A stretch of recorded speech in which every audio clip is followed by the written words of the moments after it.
अध्याय 5 पृथ्वी के प्रमुख परिमंडल। जैसा कि आप पहले अध्याय में पढ़ चुके हैं कि पृथ्वी एकमात्र ऐसा ग्रह है जहां जीवन है। मानव यहां जीवित रह सकता है क्योंकि जीवन के लिए आवश्यक तत्व भूमि, जल तथा हवा पृथ्वी पर मौजूद है। पृथ्वी की सतह ऐसी है जिसमें पर्यावरण के 3 महत्वपूर्ण घटक आपस में मिलते हैं तथा एक दूसरे को प्रभावित करते हैं। पृथ्वी का ठोस भाग जिस पर हम रहते हैं उसे भूमंडल कहा जाता है। गैस की परतें जो पृथ्वी को चारों ओर से घेरती है उसे वायुमंडल कहा जाता है, जहां ऑक्सीजन, नाइट्रोजन, कार्बन डाइऑक्साइड तथा दूसरी गैसें पाई जाती है। पृथ्वी के बहुत बड़े भाग पर जल पाया जाता है जिसे जलमंडल कहा जाता है। जलमंडल में जल की सभी अवस्थाएं जैसे बर्फ, जल एवं जल बाष्प सम्मिलित है। जीवमंडल एक सीमित क्षेत्र है जहां स्थल, जल एवं हवा एक साथ मिलते हैं, जहां सभी प्रकार के जीवन पाए जाते हैं। शब्दों की उत्पत्ति। ग्रीक भाषा में लिथास का अर्थ है पत्थर, एटमस का अर्थ है वाष्प, यूडर का अर्थ है जल तथा बायोस का अर्थ है जीवन। क्या आप इनसे और अधिक शब्द बना सकते हैं? भूमंडल। पृथ्वी के ठोस भाग को भूमंडल कहा जाता है। यह भूपर्पटी की चट्टानों तथा मिट्टी की पतली परतों का बना होता है जिसमें जीवों के लिए पोषक तत्व पाए जाते हैं। पृथ्वी की सतह को 2 मुख्य भागों में बांटा जा सकता है। बड़े स्थलीय भूभागों को महाद्वीपों के नाम से जाना जाता है तथा बड़े जलाशयों को महासागरीय बेसिन के नाम से जाना जाता है। विश्व के सभी महासागर आपस में एक दूसरे से जुड़े हुए हैं। चित्र 5.1 में विश्व के मानचित्र को देखिए। क्या सभी स्थलीय भूभाग एक दूसरे से आपस में जुड़े हुए हैं? समुद्री जल का तल सभी जगह समान होता है। तल की ऊंचाई को समुद्र तल से मापा जाता है जिसे 0 माना जाता है। विश्व का सबसे ऊंचा शिखर माउंट एवरेस्ट समुद्र तल से 8,848 मीटर ऊंचा है। विश्व का सबसे गहरा भाग प्रशांत महासागर का मरियाना गर्त है जिसकी गहराई 11,022 मीटर है। क्या आपने कभी कल्पना की है कि समुद्र की गहराई पृथ्वी के सबसे ऊंचे भाग से इतनी अधिक हो सकती है? क्या आप जानते हैं न्यूजीलैंड के एडमंड हिलेरी तथा भारत के तेनजिंग नोर्गे शेरपा 29 मई 1953 को पृथ्वी के सबसे ऊंचे शिखर माउंट एवरेस्ट पर चढ़ने वाले पहले व्यक्ति थे। जापान की जुंको ताबेई विश्व की पहली महिला थी जिसने 16 मई 1975 को एवरेस्ट पर कदम रखा। बचेंद्री पाल भारत की पहली महिला जिसने 23 मई 1984 को एवरेस्ट पर अपना कदम रखा। महाद्वीप। पृथ्वी पर 7 प्रमुख महाद्वीप है। ये विस्तृत जलराशि के द्वारा एक दूसरे से अलग है। ये महाद्वीप है एशिया, यूरोप, अफ्रीका, उत्तर अमेरिका, दक्षिण अमेरिका, ऑस्ट्रेलिया तथा अंटार्कटिका। चित्र 5.1 में विश्व के मानचित्रों को देखिए तथा ध्यान दीजिए कि स्थल का बहुत बड़ा भाग उत्तरी गोलार्ध में पाया जाता है। एशिया विश्व का सबसे बड़ा महाद्वीप है। यह पृथ्वी के कुल क्षेत्रफल के 1/3 भाग में फैला है। यह महाद्वीप पूर्वी गोलार्ध में स्थित है। कर्क रेखा इस महाद्वीप से होकर गुजरती है। एशिया के पश्चिम में यूराल पर्वत है जो इसे यूरोप से अलग करता है। यूरोप एवं एशिया के संयुक्त भूभाग को यूरेशिया कहा जाता है। यूरोप एशिया से बहुत छोटा है। यह महाद्वीप एशिया के पश्चिम में स्थित है। आर्कटिक वृत्त इससे होकर गुजरता है। यह 3 तरफ से जल से घिरा है। विश्व के मानचित्रों को देखिए एवं इसकी स्थिति का पता लगाइए। अफ्रीका एशिया के बाद विश्व का दूसरा सबसे बड़ा महाद्वीप है। विषुववृत्त या 0 अंश अक्षांश इस महाद्वीप के लगभग मध्य भाग से होकर गुजरती है। अफ्रीका का बहुत बड़ा भाग उत्तरी गोलार्ध में स्थित है। चित्र 5.1 को देखिए। आप पाएंगे कि यही एक ऐसा महाद्वीप है जिससे होकर कर्क, विषुववृत्त तथा मकर तीनों रेखाएं गुजरती है। सहारा का रेगिस्तान विश्व का सबसे बड़ा गर्म रेगिस्तान है जो कि अफ्रीका में स्थित है। यह महाद्वीप चारों तरफ से समुद्रों एवं महासागरों से घिरा है। चित्र 5.1 में विश्व के मानचित्रों को देखिए। आप देखेंगे कि विश्व की सबसे लंबी नदी नील अफ्रीका से होकर गुजरती है। अफ्रीका का मानचित्र देखिए तथा बताइए कि कर्क रेखा, मकर रेखा तथा विषुववृत्त इसके किन किन भागों से होकर गुजरती है। उत्तर अमेरिका विश्व का तीसरा सबसे बड़ा महाद्वीप है। यह दक्षिण अमेरिका से एक संकरे स्थल से जुड़ा है जिसे पनामा स्थल संधि कहा जाता है।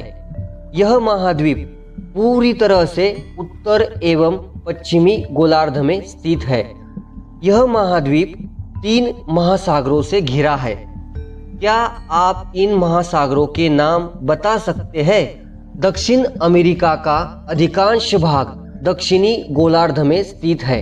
इसके पूर्व एवं पश्चिम में कौन से 2 महासागर स्थित है? विश्व की सबसे लंबी पर्वत श्रृंखला एंडीज इसके उत्तर से दक्षिण की ओर फैली है। दक्षिण अमेरिका में विश्व की सबसे बड़ी नदी अमेज़न बहती है। ऑस्ट्रेलिया विश्व का सबसे छोटा महाद्वीप है जो कि पूरी तरह से दक्षिणी गोलार्ध में स्थित है। यह चारों तरफ से महासागरों तथा समुद्रों से घिरा है। इसे द्वीपीय महाद्वीप कहा जाता है। अंटार्कटिका एक बहुत बड़ा महाद्वीप है जो कि दक्षिणी गोलार्ध में स्थित है। दक्षिण ध्रुव इस महाद्वीप के मध्य में स्थित है। चूंकि यह दक्षिण ध्रुव क्षेत्र में स्थित है इसलिए यह हमेशा मोटी बर्फ की परतों से ढका रहता है। यहाँ किसी भी प्रकार का स्थायी मानव निवास नहीं है। बहुत से देशों के शोध केंद्र यहाँ स्थित है। भारत के भी शोध संस्थान यहाँ है। इनके नाम है मैत्री तथा दक्षिण गंगोत्री। जलमंडल पृथ्वी को नीला ग्रह कहा जाता है। पृथ्वी का 71% भाग जल तथा 29% भाग स्थल है। जलमंडल में जल के सभी रूप उपस्थित है। इसमें महासागर एवं नदियाँ, झीलें, महानदियाँ, भूमिगत जल तथा वायुमंडल की जल बाष्प सभी सम्मिलित है। पृथ्वी पर पाए जाने वाले जल का 97% से अधिक भाग महासागरों में पाया जाता है एवं वह इतना अधिक खारा होता है कि मानव के उपयोग में नहीं आ सकता है। शेष जल का बहुत बड़ा भाग बर्फ की परतों एवं हिम नदियों तथा भूमिगत जल के रूप में पाया जाता है। जल का बहुत कम भाग अलवन जल के रूप में पाया जाता है जो मनुष्य के इस्तेमाल में आता है। यही कारण है कि नीले ग्रह में रहने के बावजूद हम पानी की कमी महसूस करते हैं। महासागर महासागर जलमंडल के मुख्य भाग है। ये आपस में एक दूसरे से जुड़े हुए हैं। महासागरीय जल हमेशा गतिशील रहता है। तरंगे, ज्वार भाटा तथा महासागरीय धाराएं महासागरीय जल की 3 मुख्य गतियां हैं। बड़े से छोटे आकार के आधार पर क्रमशः 5 महासागर प्रमुख है। प्रशांत महासागर, अटलांटिक महासागर, हिंदी महासागर, दक्षिणी महासागर तथा आर्कटिक महासागर। प्रशांत महासागर सबसे बड़ा महासागर है। यह पृथ्वी के 1/3 भाग पर फैला है। पृथ्वी का सबसे गहरा भाग मरियाना गर्त प्रशांत महासागर में स्थित है। प्रशांत महासागर लगभग वृत्ताकार है। एशिया, ऑस्ट्रेलिया, उत्तर एवं दक्षिण अमेरिका इसके चारों ओर स्थित है। चित्र 5.1 को देखिए तथा प्रशांत महासागर के चारों ओर इन महाद्वीपों की स्थिति का पता लगाइए। अटलांटिक महासागर विश्व का दूसरा सबसे बड़ा महासागर है। यह अंग्रेजी भाषा के यस अक्षर के आकार का है। इसके पश्चिमी किनारे पर उत्तर एवं दक्षिण अमेरिका है तथा पूर्वी किनारे पर यूरोप एवं अफ्रीका। अटलांटिक महासागर की तटरेखा बहुत ही अधिक दंतुरित है। यह अनियमित एवं दंतुरित तटरेखा प्राकृतिक पोताश्रयों एवं पत्तनों के लिए आदर्श स्थिति है। व्यापार की दृष्टि से यह सबसे व्यस्त महासागर है।